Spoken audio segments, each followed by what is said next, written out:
Do you think marriage is natural? That's a loaded question. I think that marriage can be natural, absolutely. People always want to say, is monogamy more natural? Is polyamory, having multiple partners at the same time, more natural? I also don't like the example of, well, in the hunter-gatherer days, we did this and we did that. I'm like, motherfucker, you weren't there. You were not there. Yeah, men, it's not gonna happen. No, but this isn't just women. men. This isn't just men who say this. There's like girls, I've met girls that cheat on their boyfriends and they're like, well, monogamy is just not natural. I'm like, no, you're just shitty. Like, you just, and so you're trying to say, oh, it's not natural. Like, no, I'm sorry, you made a poor decision and hurt someone's feelings. Like, I don't want to be like 30 or 40 alone where all the pickings are slim. No, guys, I want to be married by the time I'm 30, okay?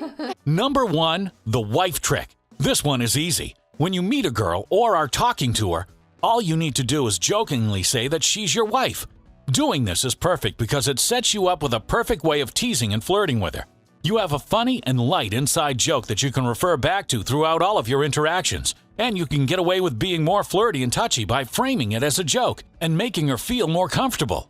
This is a good way of framing and pacing the interaction because it allows her to see that you're a fun guy and not a weirdo who's going to kidnap her in your minivan. It allows her to open up and be more comfortable with you throughout all of your interactions. You can even push this further by making up ridiculous and funny imaginary scenarios about how you guys are going to have like 10 kids and name them all really funny names, or how you'll have a cottage together in the south of France. This is literally the technique I've been using with practically every new girl I talk to, and it's worked wonders for me. So make sure you try it out. And what do you guys think? Is marriage natural? What are your thoughts on monogamy, polyamory? Would you ever be in a polyamorous relationship? Another good line I like to use to open up conversations is, I bet I'm more interesting than your phone. 99% of the time, a girl is on her phone. So this line applies almost always, and it's the perfect way to show your confidence and godliness. Being honest about your intentions and relationship with a girl from the start are an easy way to build attraction points with a girl. And the fact is, when you're ballsy and confident enough to be authentic with a girl, it builds instant respect for you and attraction on the spot. Back in the day, I feel like just a few years ago, if I had a crush on someone, I would be so embarrassed. Yeah. It was like embarrassing at the thought of them knowing that I had a crush on them. I was like, I can't speak to them. They can't know, and then I'm like almost like this like mouse version of myself and I can't speak. What would you do now? What I would do now, I would just slide into those DMs. Literally, I do not care if you don't like me. If you don't like me, literally, it. We only care that you don't like us once you've led us on a bunch. Yes, when you lead me on and then make me think that you're in love with me, and then it's like that's what's hard. But like if I just slide into those DMs, yeah, it's just a crush, guys. If they don't respond or you say hi, they don't wave back, whatever, you're right back where you started. And if you see a cute guy you have a mutual friend with or you're at a party, literally just go up, walk and pretend like he's your friend.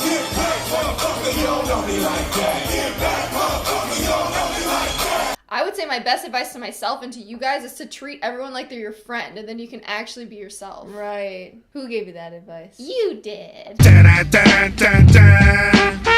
This is part of the video where I try to say something other than face palming and shouting at the camera that this advice is unbelievably awful. To many of you, that'll be self-evident. I also do not want to say exactly the same thing again that I've said before in response to the relationship advice from both the Honorable Base Zeus and the Honorable Nina and Randa. I've actually done commentaries on both of them on this topic before, multiple times on this channel, in fact. Great source of inspiration for me. One of the leitmotifs that's come up again and again, I don't want to get into too deeply here, is this idea of using sympathy as an analytical tool. What if your positions were reversed? The genders are different. Being a man approaching a woman is different from being a woman approaching a man. But it's not that different. Okay, homie? You can relate. Whether you're a man watching this or a woman, if a member of the opposite sex walked up to you at a party, not even necessarily a party, at a work function, at some kind of, at the library, and just starts acting like they're already your friend, are you going to respond to that positively? Or are you going to respond to that negatively? Are you just going to be you don't know me like that. Back off. You don't know me like that. Why would you respond positively? And look, in your mind's eye, if you're imagining this being a fantastically attractive woman, just think of like any appointee from the Bill Clinton administration. You know what? Okay, let's get George Bush on this. Condoleezza Rice. If Condoleezza Rice walks up on me in a university library, at work, or at a cocktail party, and just starts talking to me real familiar like that, starts following this advice, if Condoleezza Rice walks up to me at a public function and starts saying, hey, you're my husband, we're going to have 10 kids together, and we're going to name one of them Ringo after Ringo Starr, if she actually walked up on me and started playing a game with this, it'd be like, you are barking up the wrong tree right now. And my point is not that Condoleezza Rice is ugly. It's not. I mean, obviously, you got to Google her back when she was in her prime or something. Condoleezza Rice is like most people. If you haven't already fallen in love with her, she's not that attractive. She's not going to get a starring role in a romantic comedy. She's not going to be employed in a fancy shoe commercial. However, there's nothing wrong with her. I mean, she's not, horribly disabled or obese or disfigured, doesn't have a contagious skin illness. Condoleezza Rice is also a highly intelligent, highly accomplished person. I assume we have nothing in common politically, but nevertheless, there's a lot to respect there. If you met her in some other situation and got to know her, you care about a woman being a person. I can totally imagine falling in love with Condoleezza Rice. And once you got some kind of connection and some kind of mutual respect and, intellect to intellect communication going, of course you'd find Condoleezza Rice attractive. She could be the love of your life. Sure, man. There's nothing wrong with her. You'd get over it. You would get over it. And that's what 99% of humanity is doing 99% of the time. You watching this video are Condoleezza Rice in the eyes of complete strangers who have not yet fallen in love with you. And you know what? If those people got to know you and had a connection with you, people probably would find you attractive. But for the vast majority of us, the vast majority of the time, if there isn't some other kind of basis for a connection, you're not going to make progress. Just walking up to a complete stranger and laying it on the line, which is what all these videos seem to, try to make their living telling you to do. Shout out to Nina and Randa. That was probably the most mature video I've ever seen from them, where they just acknowledge the reality that open relationships and polyamory exist. And they openly acknowledge the reality that they're switching up their game and just straight up sliding into people's DMs and laying it on the line because they feel that big number, the number 30, getting closer and closer, tracking them down in the streets of Los Angeles. I can respect, the realness of that, and it certainly is an abrupt contrast to the total unreality of this cartoon supervillain based Zeus. And I notice he doesn't even really have the courage to lie to you. He tells you he's been using this technique of rolling up on women, complete strangers, and telling complete strangers that he wants to get married to them and have kids with them.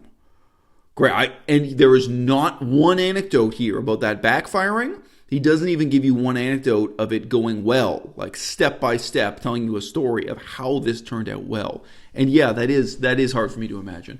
It's hard for me to imagine with a woman of substance. It's hard for me to imagine with a complete bimbo.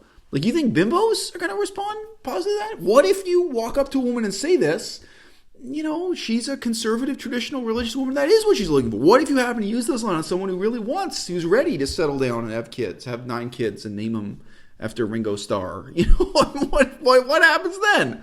It's a terrible idea at every stage. And, it's also a contrast. He says repeatedly, you should be authentic and honest with people about what you really want. Well, what do you want? You want to get a complete stranger pregnant? You want to settle down and get married to someone you just met? You don't know their middle name? What is this? You can't be authentic and honest and open the relationship with a lie. And what's the truth? Yeah, there's a less than 1% chance I'm going to marry you. All right.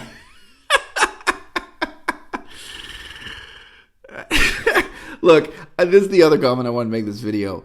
I think Nina and Randa, who are more than ever in this new video, keeping it real, there are a few other kind of telling moments in there.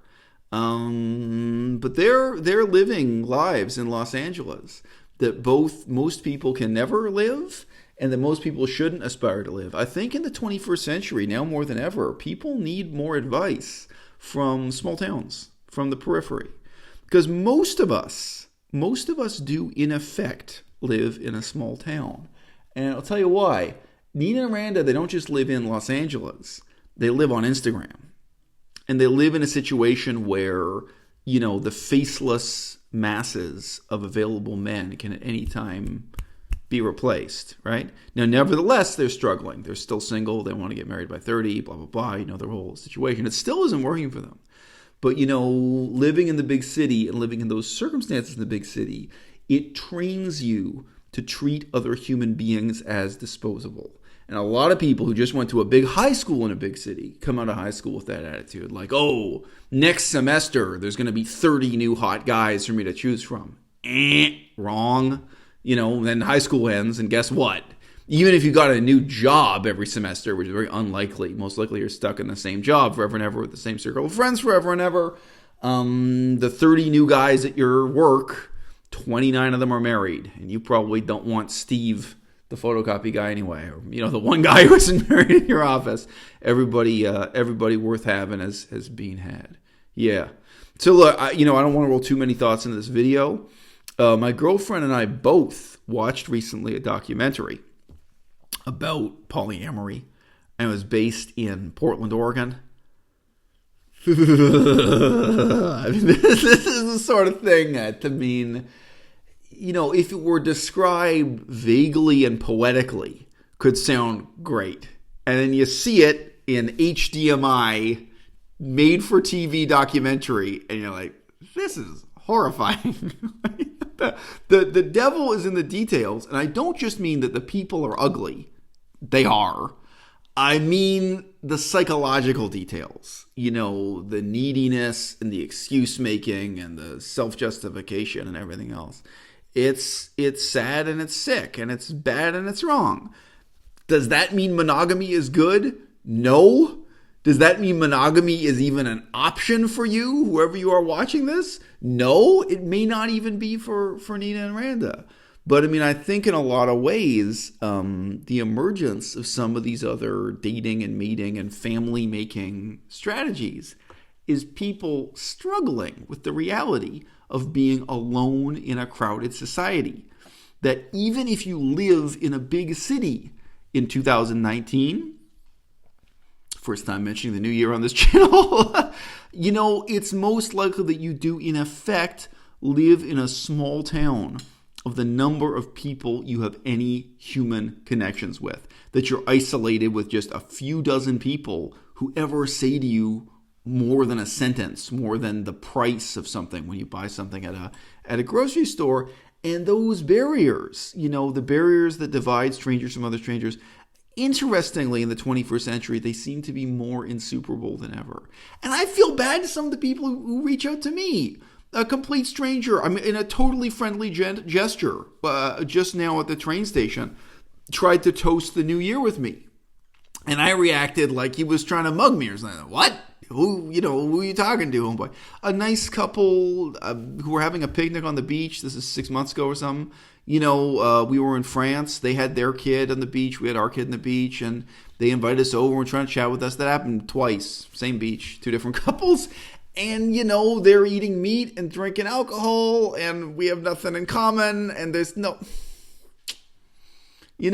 it's hard. It's hard. These are situations where there's no possible romance involved, by the way. None of these people were trying to get laid with me. On the surface, as far as I know.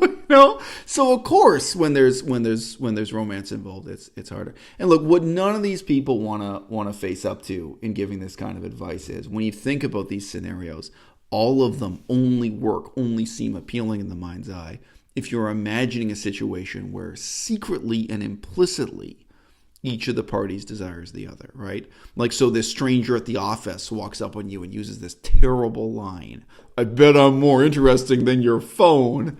Fuck you.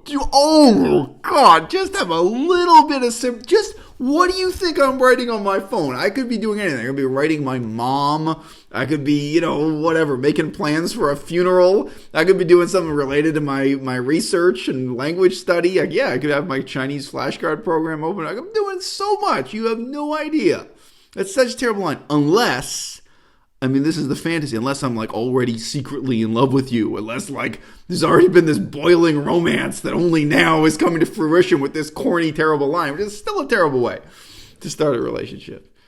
Yeah, it's tough. So look, guys. 21st century. It's a new medieval era, and maybe what the internet leads us back to is facing up to the brutal reality that we're isolated in our crowds in the city. And that we have to learn things from the community building, skill set that to some extent people may have struggling in isolation in small towns. In some cultures, somewhere, there's somebody who is learning to teach you about how to build a viable community, a social circle that really works, a unit of people larger than two. I saw that in places like Laos and Cambodia and some other cultures I've lived in, obviously. I've seen situations where it really is the whole village that raises a child or the whole tribe. You have intact tribal structures, including tribal authority. It ain't paradise. But those people have more face-to-face friends in real life than I have Facebook friends who are not my friends in real life. You know what I mean? I've seen those working, units of social organization. May not be your family, may not be your small town, may not be you where you're from, but probably it's a little bit toxic for all of us that the people giving advice on the internet are people like Nina and Randa, who aren't just in the big city, but are the most privileged, who have their experience the most warped by social media, in overcoming that isolation that all of us are, like it or not, struggling with.